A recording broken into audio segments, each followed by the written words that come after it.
Bonjour, la voiture, c'est un des symboles de la liberté individuelle.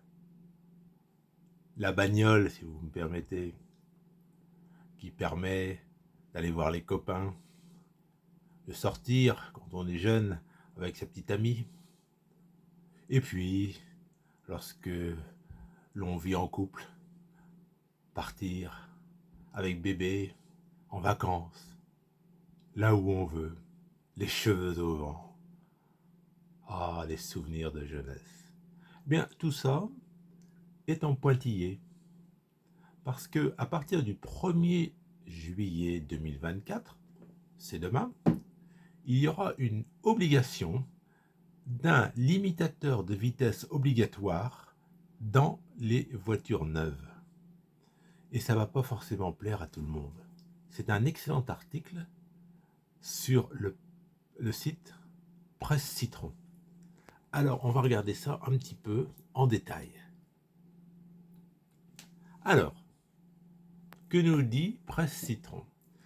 Eh bien, c'est un changement majeur qui se profile sur les routes européennes. Parce que bon, la France n'a plus de réelle souveraineté nationale. Nous sommes dans l'Union européenne et de nombreuses lois qui s'appliquent en France sont en fait des lois européennes.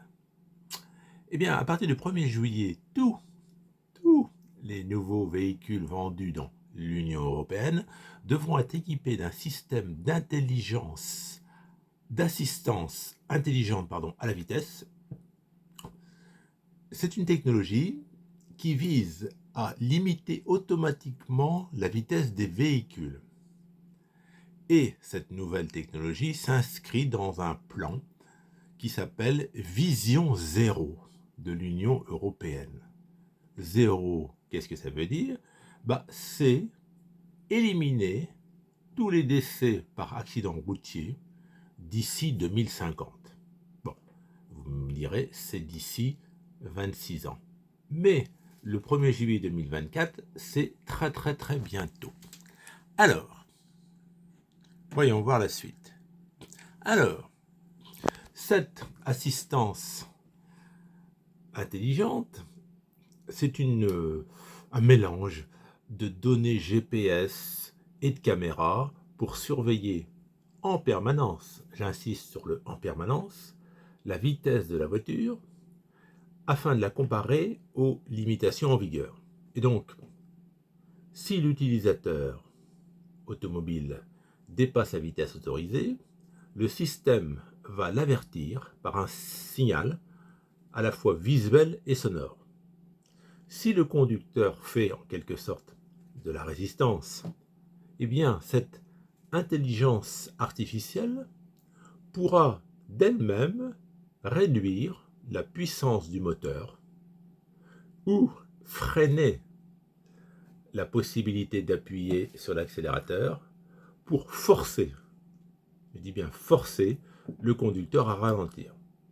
Alors, bien évidemment, cette intelligence artificielle, cette assistance obligatoire, à compter du 1er juillet 2024, a un noble objectif, sauver des vies. Mais elle suscite d'ores et déjà des débats. Certains automobilistes voient en effet dans cette technologie une atteinte à leur liberté de conduite. Et ils se disent, c'est intrusif, et on peut le comprendre. Un conducteur est dans son véhicule, il circule, il a sa libre appréciation des choses, alors bien entendu dans le respect des limitations de vitesse en vigueur, mais bon, il est quand même libre actuellement au volant de son véhicule automobile. Alors, si il n'a plus le contrôle de son véhicule dont il est le propriétaire, ou me direz-vous le locataire, bien, ça veut dire qu'il sera sous contrôle d'une intelligence artificielle.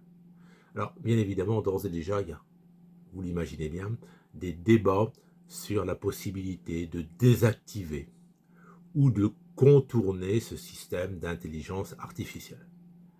Alors, malgré toutes ces critiques, l'Union européenne estime que cette ISA, alors ça va être un terme anglais, ISA, fait, faut retenir que c'est officiellement un système d'assistance intelligente à la vitesse. Bon. Eh bien, l'Union européenne estime que ce système marque un tournant dans la lutte contre les excès de vitesse, qu'elle pourrait rendre la conduite sur les routes européennes plus sûre, ce qui n'est pas forcément condamnable. Mais ce qui est quand même important, c'est ce développement continu du contrôle de la vie des gens. J'ai fait récemment une vidéo sur le nouveau permis de conduire qui devient un permis de conduire sous l'aspect d'une carte bancaire. En réalité, avec le développement de toutes ces technologies, qui peuvent avoir des aspects pratiques, nos vies sont de plus en plus contrôlées. Si je reprends le cas du permis de conduire, le permis rose, le permis B voiture, était délivré à vie, sous réserve de spécificité médicale. Avec le nouveau permis sous forme carte bancaire, vous demandez donc la transformation de votre permis rose 3 volets en nouveau permis carte bancaire, vous gardez la durée de votre permis B à vie. Mais le titre, en quelque sorte le titre de conduite que vous allez avoir sous forme carte bancaire, il est édité pour 15 ans. 15 ans, au-delà desquels, 15 années, vous allez faire simplement une démarche administrative de renouvellement, ce qui permettra de façon obligatoire de changer votre photo d'identité et éventuellement de mettre à jour votre adresse. Il n'y aura pas, au bout de 15 ans, en l'état actuel de la législation, une visite médicale obligatoire, ni une épreuve de conduite.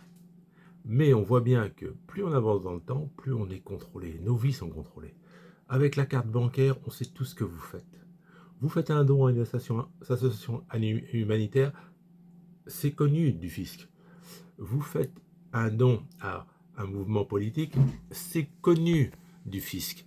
Vous allez en vacances dans tel ou tel pays, vous résidez dans tel ou tel hôtel, votre banque c'est tout de vous, et le fisc c'est tout de vous. Tout. Avec cette assistance à la conduite, on saura quelle est votre façon de faire. Est-ce que vous êtes plutôt un conducteur très paisible, très respectueux, ou est-ce que des fois vous vous permettez un petit dépassement, un petit quelque chose? Et puis, on ira plus loin avec la sécurité sociale et puis le tracé de votre carte bancaire. On saura que vous achetez une bouteille d'alcool par-ci, et puis vous consommez plutôt des sucreries. On sait tout de vous, tout. Vous êtes entièrement sous contrôle. Et ça, je trouve que c'est très inquiétant. Je vous serais reconnaissant de commenter cette vidéo avec courtoisie, parce qu'on peut dire beaucoup de choses avec courtoisie. Quel est votre ressenti vis-à-vis de cette nouvelle technologie qui est incontestablement intrusive? Vous achetez fort cher un véhicule automobile, vous êtes sous le contrôle d'une assistance intelligente qui va vous dire « vous devez faire ci, vous devez faire ça ». Quel est votre ressenti? Quelle est votre opinion là-dessus? N'hésitez pas, s'il vous plaît, à commenter. Bonne fin de journée, au revoir.